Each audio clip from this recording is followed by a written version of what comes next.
All right. Welcome, and thank you for your interest in the Preserving Nordic Churches project, which is managed by Partners for Sacred Places. This session is an opportunity for us to introduce the program and its components to you, and we hope that you will choose to submit an application. My name is Emily Scheidock, and I'm the project manager for this exciting program. I'll share my contact information at the end of the presentation for those who may wish to reach out with further questions. With that, I'll turn things over to my colleague, Bob Yeager, Partners for Sacred Places president, who will talk a little bit about Partners and who we are and how we come to this work before we jump to the program overview. Great. Thank you, Emily. I'm Bob Yeager, president of Partners for Sacred Places, and I want to just spend a quick moment to introduce you to Partners and our work. We're really the only national nonprofit organization that works with congregations and nonprofits and their communities to try to help make the most of these wonderful places, their architecture, their folk art, and their value to the neighborhood or the town or the community. So we kind of say we work at the intersection of heritage, which is these buildings and all the things they contain. Of course, the faith community. In some cases, these buildings, the congregation may be gone, so it's maybe owned by a nonprofit, which is also great. And the larger community. How can these places remain an asset to the neighborhood or to the town or to the area that it serves? So it's both about the building and it's about the larger community that these places can strengthen. So we work with congregations and institutions to build their capacity to take care of these buildings and use them to full advantage. We do a lot of consulting with congregations and communities. We try to be a thought leader to help say to America, these are important places. They define our streetscapes, they serve people in need, they're really important to their communities. So we do research on what we call the public value of sacred places. And we publish those resources and those reports, and we publish a magazine. So we try to provide a lot of resources to help congregations and their communities keep these buildings alive and well and make the most of them for not just for the members, but for the people who live around them. Back to you, Emily. Thanks, Bob. Now we'd like to introduce you to the features of our program and our goals for ourselves and our participants. This program was created to lift the profile of Nordic American churches in the Upper Midwest by providing two things: a searchable inventory of these churches in the region, available online, and support for a small group of active congregations and nonprofit organizations as they work to preserve their buildings and remain active participants in their communities.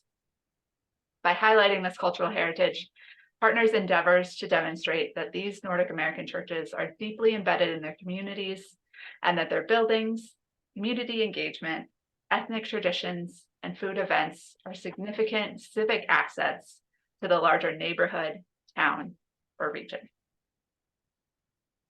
Our goal for this stage is to bring together a group of 10 churches to participate in our program. Each church invited to participate will receive training, support for repair planning, and capital grants. The training session will help each church learn how to tell its story, better care for its building, and more effectively engage with the larger community. Each church will also be invited to apply for grants of up to $15,000 for a capital project, which will require a one-to-one match by the recipient. We seek to serve a diverse cohort of participants. This program is open to both churches that are run by active congregations and those that are run by active nonprofits. Additionally, we search churches in urban, small town, and remote rural contexts through this project.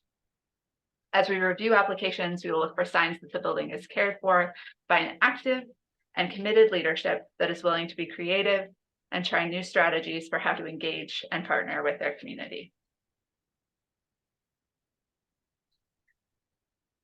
Related to the building and architecture, we are particularly interested in historic structures that maintain their architectural and cultural significance.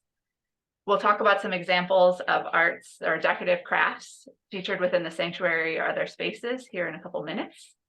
And although they aren't eligible specifically for funding, we are interested in Nordic customs and traditions that these churches maintain. We'll talk a little bit more about some of those in a couple of minutes as well. And finally, we are also interested in working with churches who have a repair or restoration project in mind. For the purposes of the application, we'll ask applicants to describe the project and the preparations to the best of your ability at the time. But over the course of the program, we'll work with you through your planning process to project completion. Beyond the grant funds for capital repairs and projects, there's additional benefit for your church or your community. This program is an opportunity to highlight, celebrate, and leverage your church and your community as assets. It's an opportunity to develop new possibilities and partnerships, as well as to focus on your building's artistry and craftsmanship. The program also provides an opportunity for networking with other churches who have similar strengths and challenges, to learn from each other, share stories and resources, and find common ground. Specifically, this program and these grants are focused on preserving material culture, the physical and tangible aspects of community identity and ways of life. Churches are places where communities invested precious resources in decorative arts that express local aesthetics and heritage through textiles, painting, glass, wood carving, and metalwork. Some of these decorative arts were purchased through catalogs or commissioned from professional artists and artisans who were often from the same religious or ethnic background. Others were produced by traditional artists and craftspeople whose work more directly expressed community identity and values. As we are thinking about traditional or folk arts as part of this project, we're interested in those that are typically learned through oral tradition or apprenticeship. They're deeply rooted in community life. They're both functional and decorative, shared by a group with a common background, often ethnicity or religion. And they can be old or new, but most frequently in this project, we're interested in those that are the product of an immigrant generation of artisans. Decorative woodwork is one of the most important and widespread examples of Nordic American folk art found in church settings.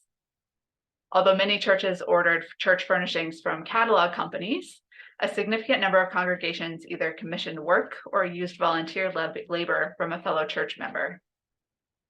Most Nordic American wood carvers employed relief carving, either with a flat surface or molded like sculpture. And one of the most distinctive of these is acanthus, comes from the acanthus tradition.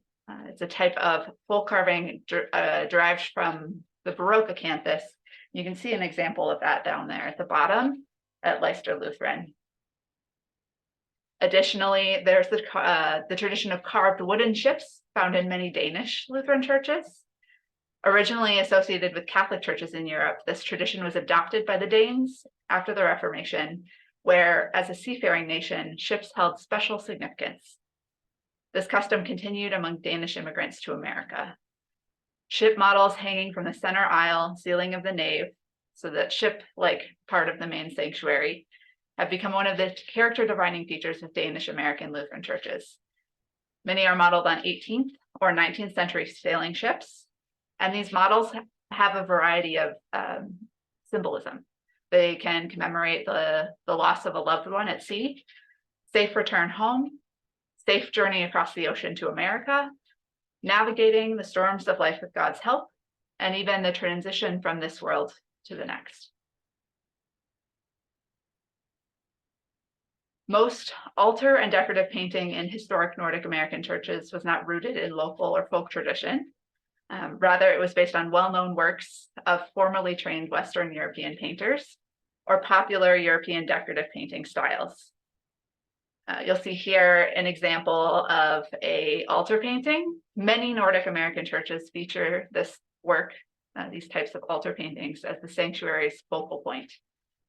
In doing so, they follow the precedent of state Lutheran churches in their home countries. These paintings illustrate themes from the life of Christ and are often copies of well-known European originals, especially by German or Scandinavian artists. Many congregations ordered these works from catalog companies or commissioned them from altar painters who had received a variety of degrees or professional training. Additionally, something you'll see frequently is stenciling. It's a popular form of interior decoration during the 19th and early 20th centuries. Most artists of these stenciled patterns are unknown, but they were likely itinerant painters who learned through apprenticeships. These designs were shared among painters or copied from various publications or design books of the period. And for many churches, these stenciled decorations were both affordable and easily adaptable to many surfaces, such as ceilings, borders, friezes, and columns, typical to sacred places. Another sort of folk art that you will find in many Nordic churches is ironwork. We have a couple of examples here, a couple of chandeliers. You'll see this Art Deco chandelier from a church in the Upper Peninsula of Michigan on the top, as well as another one down below, also in the Upper Peninsula of Michigan. Additionally, fences. These fences around the exterior, like on the top right, will be something that you'll see frequently within Nordic spaces as well. Architecture. Architecture can be yet another expression of folk art, and this can be expressed in a variety of ways, sometimes based on a particular type of construction. So you'll see here on the top left a particular type of finished log construction, and on the top right is an example of a stave church. Stave church reproductions are modern replicas of the most famous type of Nordic folk architecture. Although these medieval stave churches, named for their open frame and architecture featuring vertical posts, were once widespread throughout Nordic Europe. Many surviving examples are found now in particularly Norway. These sculptural wooden buildings, many with layers or peaked roofs, are the region's most recognizable form of architecture, built by skilled artisans using traditional techniques. Additionally, this architecture could also be expressed through the materials that you can find in your area. You'll see here an example from South Dakota, where this church was made out of local fieldstone. So architecture can be expressed in a variety of different ways in folk contexts. Additionally, building trades. So if you look at your building, you may find particular instances of stonemasonry, ironwork, brickwork, carpentry, plasterwork, inlaid in decorative styles typical to Nordic folk arts and culture. And so you see here a few examples of these types of buildings as well. And finally, stained glass.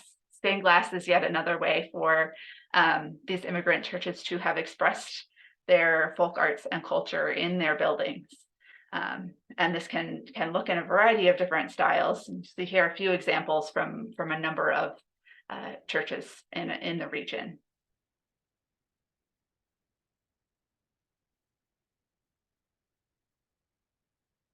While the Preserving Nordic Churches project focuses particularly on architecture and decorative arts, we also pay attention to food events and associated ethnic celebrations. Things like the ubiquitous coffee, so central to the idea of Nordic hospitality, lutefisk, potato dumplings, Swedish meatballs, lefse, fruit soup, Swedish potato sausage, open-faced sandwiches, smorgasbords, all of these cornucopias of delicacies that you'll find in Nordic churches. Some of these recipes were learned in America and adapted within the US context, but both for the cooks and the attendees at these types of events, they express much more than mere taste. They express ethnicity, faith, and community. In addition to foodways, customs are another way that this heritage can be reflected. St. Lucy's Day, Santa Lucia Day, is observed in December in commemoration of a 4th century martyred saint. This celebration is celebrated worldwide, but has specific significance in Sweden, and many Swedish American churches still celebrate this to this day. Midsummer is another Nordic American tradition, another Nordic tradition that immigrated to North America, most commonly celebrated with bonfires. It was originally a pre-Christian solstice festival, and the observance was incorporated into the liturgical calendar. Midsummer is more often a secular celebration than a religious one, but it is held in churches. Ultimately, we are very interested in the living ways that congregations and organizations are connected to or reflect their Nordic heritage. And as noted, the grants that we have available to offer are not going to support foodways or customs, but they are important to understanding the church and the work that we do with the churches in the training.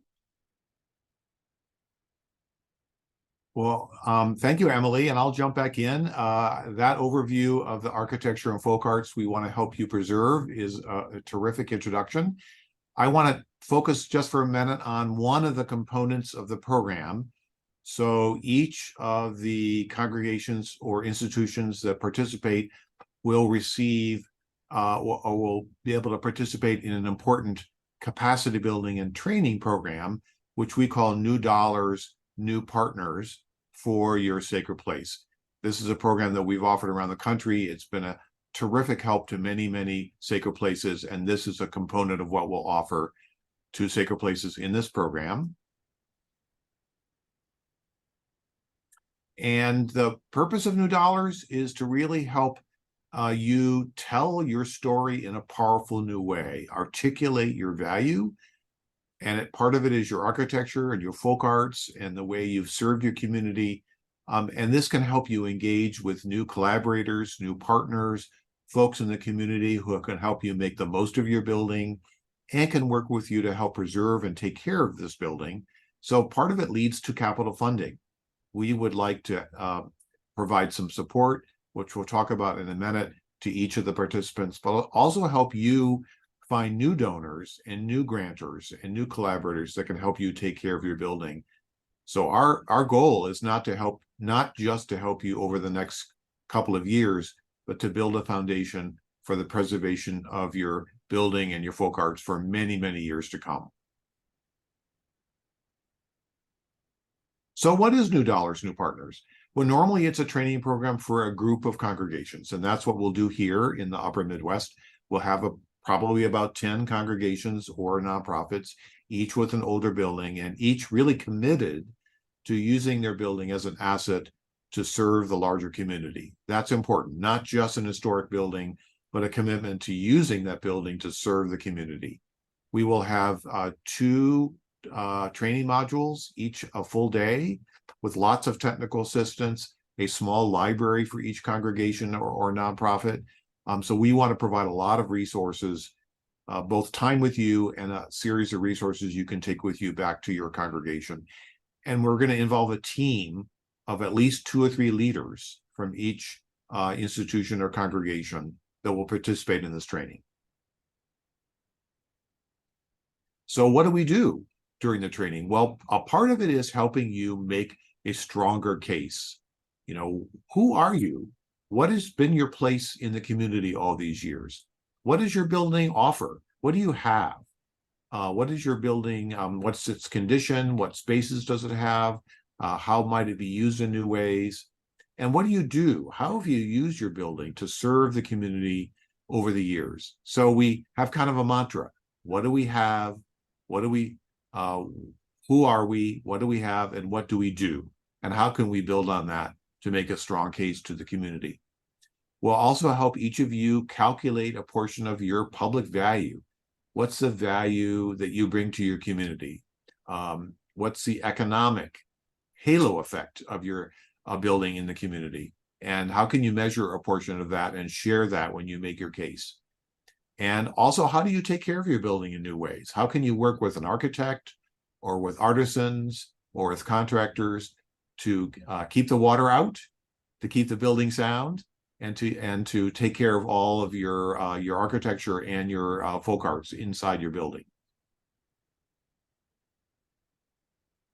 And now I'm going to turn it back over to Emily to talk about the grants that we will include in this program. Thanks, Bob.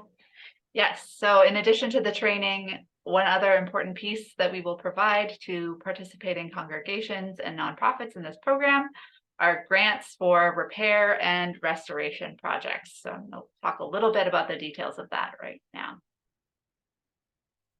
These grants are available to each of the churches that are accepted into the program, and each of the churches can apply for up to $15,000 for its project. These projects should be to help your congregation or organization repair, restore, or preserve elements of your historic building. These grants also will be matching grants. So for whatever amount that you apply, you are also committing to match that in the same amount, a one-to-one match through your own fundraising efforts. As Bob described, the training that will be held in September will help participating congregations and nonprofits with their fundraising skills and planning, especially with attracting funding from new sources outside the congregation or organization. And our expectation, based on our experience with many other congregations working in this manner, is that these grants will be catalytic in nature and help you to leverage outside funding and resources that you may not have otherwise had access to. Here are a few examples of potential projects that could be pursued as part of this project. You'll see here that they are all repair or restoration projects for your building in some fashion. So either part of the building structure, looking here at foundations, carpentry, brickwork, stone masonry, plaster work, those sorts of things, or for material culture and folk art. So you can apply for these grants to restore painting, your altar painting, stenciling. You could apply to repair interior woodwork or carving, to restore or repair your stained glass, etc. In addition to these sort of general sample projects, we'd also like to give you a couple of examples of past projects. So here are a few examples from churches in our first cohort. Zion Lutheran Church is a Swedish heritage church in the Upper Peninsula of Michigan. They came into the program interested in restoring 3 altar paintings that they house on site. So their own, which you see here, is a Grafstrom, displayed at the front of the sanctuary. And they also have 2 other altar paintings on site from closed churches in the area. So as part of this project, they restored 2 of those 3 altar paintings. And additionally, they worked to restore stenciling that had been a part of the original sanctuary. So you'll see here the difference between their sanctuary before the program and their sanctuary after the program, when they had finished their project. Additionally, we have Trinity Lutheran Church in Brevoort, Michigan, also in the Upper Peninsula. They are a Swede-Finn congregation. They pursued a project with a number of components, including altar painting restoration, which you can kind of see here in the before and after photos, the difference between the 2 here. They also had electrical wiring as part of their project, and they had restored the hardwood floors in the sanctuary. So you'll see in the before picture, there is this green carpet running down the center aisle, and in the after picture, that carpet had been removed. So you can see that difference here too, between the before and after photos. And as noted before, I'll share my contact information at the end of the presentation. So if you have questions about a particular project that you'd like to pursue, please don't hesitate to reach out to me by email, and we will be sure to talk. Bob, would you like to talk about our site visits?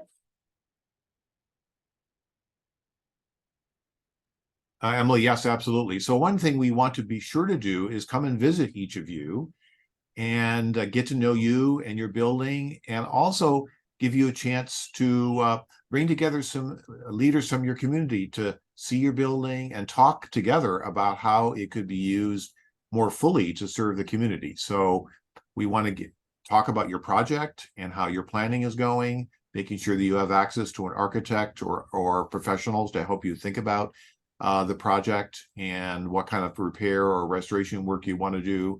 But we also want to help you engage with civic leaders. You may be out in the countryside, or you may be in a small town or in a larger city, but in any case, there are people in your community that might take an interest in your building. and work with you to use it more fully, which can help you lay a foundation for funding and for investment, not just from your members, but from people outside who realize what a special place you have, and realizing you have space that you could share or ways to use your building in new ways. So we will be getting to know you in person, both at the training and when we make our site visits. Thanks, Bob. There are a few important dates that you should keep in mind for your participation in this program. The first of which, the deadline to apply to participate is June 15. So please log on to the website. We'll provide, or you'll have gotten to this too from that website, to access that application and submit that. As you submit the application, the training that we had talked about will take place in September. Those dates are set, September 22 and 23. And for those who are accepted to participate, we look forward to seeing your team. Their location yet to be determined, but on those dates for training. Site visits will take place after that training. And also, as you think about what your capital project will be, the project work for this will need to be completed by May of 2025. So as you think about what project you'll apply to the program for, keep in mind that that work will need to be completed by the end of May in 2025. The link to the application for the program is available on our website, sacredplaces.org. And here are a few things that you should consider as you review and craft your document for your application. So when you think about your history, your building, your folk arts, gather the information that you have on your historic building, on your congregation. Think about your history, your significance, how you'll tell your story, and think of that particularly within the lens of Nordic folk arts and culture. So what significance does the history of your building, the history of your congregation have within that context? And then you should also think about gathering any information that you have that's been provided by building professionals concerning your building. So if you have had a conditions assessment on your historic structure, if you have quotes, you've had someone out to see your building, think about gathering all of that information together as you think about the next bullet point here, identifying your capital project. So thinking about what you know about your building and what those needs are will help you sort of frame the capital project that you might want to pursue as part of this program. And then please take photographs. Take a number of photographs, take high quality photographs that you can submit with your application to illustrate your building, your cultural and community significance, and the current condition of your building as well. So if you are thinking about your capital project, having a photo or two that highlights those areas for us as we review your application will also be highly beneficial. Should you have any questions as you prepare your application, as I said, please don't hesitate to contact me. This is my email address here on this slide. I'd be happy to talk with you about your church, your proposed project. Additionally, we'll be hosting 2 live Q&A sessions before the June 15th application deadline on June 1 and June 9. Those links are also available on our website, sacredplaces.org. Please come to those. Please come with your questions. Look forward to having a conversation with you then.